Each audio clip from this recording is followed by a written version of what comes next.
আসসালামু আলাইকুম। কেমন আছেন সবাই? আজকে আমি সাইদ ফ্যামিলি অ্যান্ড আকিকে নিয়ে কিছু কথা বলতে আসছি। ওদের ডিভোর্স নিয়ে কিছু কথা বলতে আসছি আপনাদের সাথে। তো আশা করি আপনারা সবাই আমার পুরো ভিডিও দেখবেন। আমার পুরো ভিডিও দেখলে আপনারা মূল ঘটনাটা বুঝতে পারবেন। তো এই মূল ঘটনা বোঝার জন্য অবশ্যই আমার পুরো ভিডিও দেখতে হবে। তো দেখলে বুঝবেন আপনারা কার দোষ বেশি, কেন সমস্যা ক্রিয়েট হইছে, কি সমস্যা ছিল এদের মধ্যে, এদের ৩ জনের মধ্যে এরা কিভাবে হাসব্যান্ড ওয়াইফ হইছে, একটা হাসব্যান্ড কেমনে ২ টা বিয়ে করলো, সবকিছু আমি আপনাদের সামনে তুলে ধরবো। মানুষের জীবন তো পুতুল খেলা নয়। পুতুলের মতো চাইলে বানালাম, আবার চাইলে ভেঙে ফেললাম।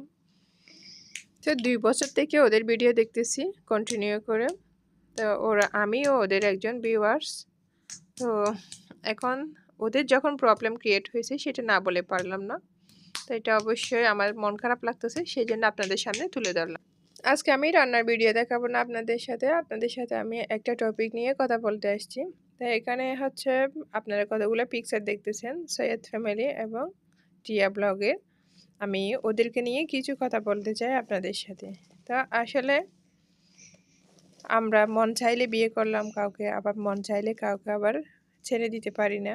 তো এটা কীরকম, কেমন হলো? মূলত দিশা আর হচ্ছে সাইদ দুজনেই হাজব্যান্ড ওয়াইফ, বাট টিয়াকে আনা হয়েছে, মানে আকিকে আনা হয়েছিল মূলত কন্টেন্ট তৈরি করার জন্য। তো এখানে ইন্ডিয়ার কোনো একটা কাপলকে ওরা নকল করতে চেয়েছে, যার কারণে ওরা এরকমভাবে ২ সতীন হয়ে একটা হাজব্যান্ডের সাথে মানে ব্লগ করে ভাইরাল হতে চেয়েছে। তো ওরা শেষ পর্যন্ত পারলো, ভাইরাল হলো।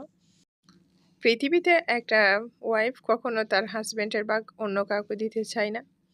তা এটাই হচ্ছে সৃষ্টির সূচনা থেকে এরকম হয়ে আসতেছে। কিন্তু ওরা এটা কি করলো, ওরা নিজেরা ভাইরাল হতে গিয়ে ওরা নিজেদেরই প্রবলেম নিজেরাই ক্রিয়েট করে ফেললো। দিশা আর আকি দুজনেই কত সুখে ছিল, বাট এর মধ্যে তারা আরেকজনকে টেনে নিয়ে আসলো।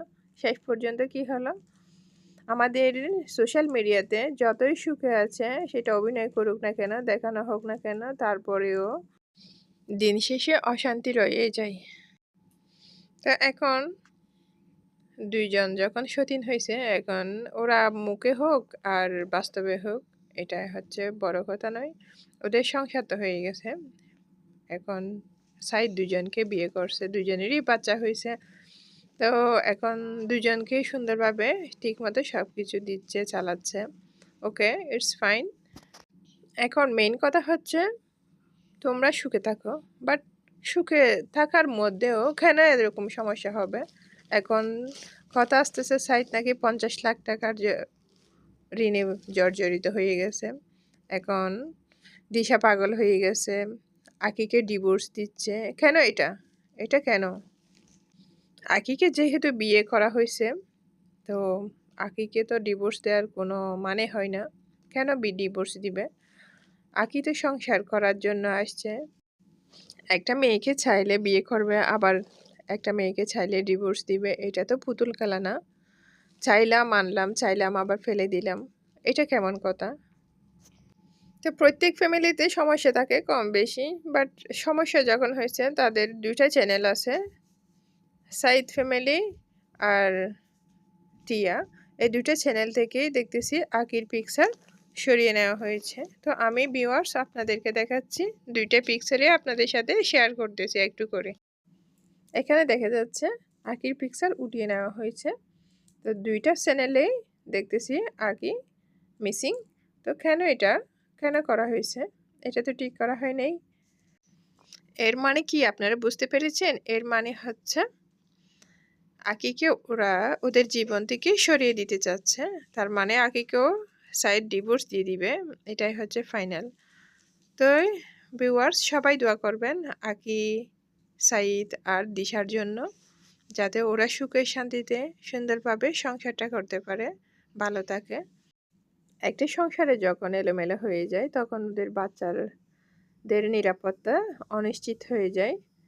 যার কারণে বাচ্চাদের কথা চিন্তা করে হলেও ওদেরকে এক জায়গায় থাকতে হবে, ভালো থাকতে হবে। তো আমরা সবাই কামনা করি, ওদের জন্য দোয়া করি, যাতে ওরা আবারও একসাথে এক জায়গায় সবাই হয়ে যায়। ওদের বাচ্চার কথা ভেবে যাতে ওরা ভালো থাকে, সংসারটা যাতে নষ্ট না হয়। তো ভিউয়ার্স, আপনাদের মতামত কি সেটা অবশ্যই কমেন্ট করে জানাবেন।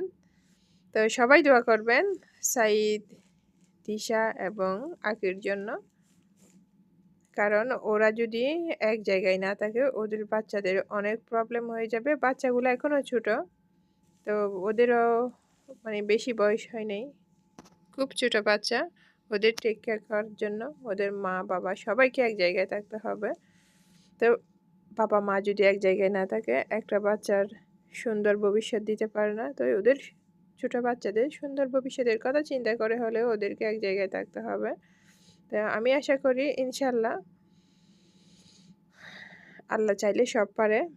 তো আপনারাও সবাই দোয়া করবেন ওদের জন্য, ওরা যাতে আবার একসাথে মিলে যায়। তো আমার আজকের ভিডিওটা আপনাদের কেমন লেগেছে সেটা মতামত জানিয়ে অবশ্যই কমেন্ট করবেন। তো সবাই ভালো থাকবেন, সুস্থ থাকবেন। আসসালামু আলাইকুম।